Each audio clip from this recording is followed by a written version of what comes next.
एक राक्षसी की जिद कैसे रामायण के सबसे बड़े युद्ध का कारण बनी।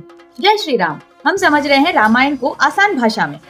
राम जी, सीता जी और लक्ष्मण जी अब चित्रकूट से आगे पंचवटी की ओर बढ़ गए थे। अब वो पंचवटी में निवास करने लगे और वहाँ वो बहुत ही शांति से और बहुत अच्छे से रह रहे थे।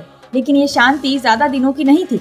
वहाँ एक राक्षसी थी जिसने जैसे ही राम जी को देखा वो उन पर मोहित हो गई और वो एक सुंदर सी स्त्री का रूप धारण करके राम जी के पास जाती है और उनसे बोलती है कि युवक, आप तो बहुत ही सुंदर और शक्तिशाली है, मुझसे विवाह कर लीजिए। राम जी मुस्कुराते हैं और बोलते हैं कि माता, मैं तो पहले से ही विवाहित हूँ, तो मैं आपसे विवाह नहीं कर सकता।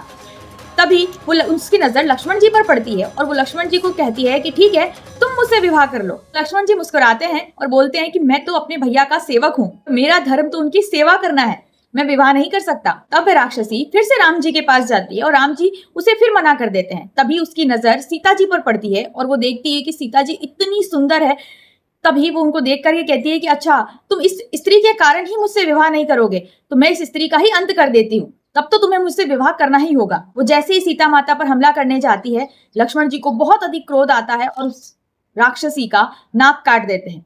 और ये राक्षसी और कोई नहीं, शूर्पणखा थी, बहुत ही अहंकारी राक्षस। जब लक्ष्मण जी उसका नाक काट देते हैं तो उसे बहुत अधिक क्रोध आता है और वो चिल्लाते हुए, चीखते हुए अपने दर्द के मारे वहां से चली जाती है। किंतु वो अपने मन में ये निश्चय करके जाती है कि वो इस बात का बदला अवश्य लेगी। ये प्रसंग था कि कैसे लक्ष्मण जी ने शूर्पणखा की नाक काट दी और कैसे शूर्पणखा ने ये प्रण लिया कि वो इस बात का बदला अवश्य लेगी। अब शूर्पणखा इस बात का बदला किस प्रकार लेगी और आगे ये रामायण के सबसे बड़े युद्ध का कारण किस प्रकार बना, ये जानने के लिए रामायण की अगली कहानी अवश्य देखिएगा।